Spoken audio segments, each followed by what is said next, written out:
तो संगवारी हो हमन घर मस्त खाना वाना खा के हमन निकले थन पटाए बर, टूरी नहीं बिजली बिल पटाए बर। अच्छा बिजली बिल पटाए के बाद मोर दोस्त लाने थे 1 दर्जन केरा। फिर का हमन केरा वेरल छाँटथन, 1 दर्जन केरा लेथन। केरा लेके बाद हमन निकलथन अपन दोस्त के गाँव तरफ। जात जात मोर टुक टुकला भूख लग जाथे। फिर काहू ला खवाथन बजाथन और आगे बढ़थन।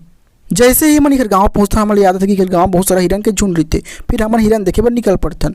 बहुत समय बाद नहीं दिखे तो मोर दोस्त बेंद्रा से ही पेड़ ऊपर चढ़ जाते और हिरन ला देखे लगथे। बहुत समय बाद हमन हिरन देखथन और हिरन हमन दिखथे जिन्हा पेड़ तड़ी सुटतात रहथे। फिर का हिरन जैसे हमारा आवाज सुनते 9-2-11 होके भागे लगथे। फिर का हमो न आथन और आदत हमन दिख जाथे भजिया, जेला हमन लेथन और दबा खाथन। खाए के बाद हमन जेथे दबेली जेन बोलते भजियल तो खाए हमूल दबा खाना। फिर का दबेली लेन और दबेली भी दबा के खाएन। दबेली दबाए के बाद मैं आया था मोर घर आए के बाद जैसे गली में निकलता हूँ मोला मिल जाता मोर हंसी मजाक करते रहता हूँ। ओतके में झंटू रहा थे जेन एक बाल्टी मछली धर रही थे। ओतके में सॉरी अपन लाइक कमेंट शेयर सब्सक्राइब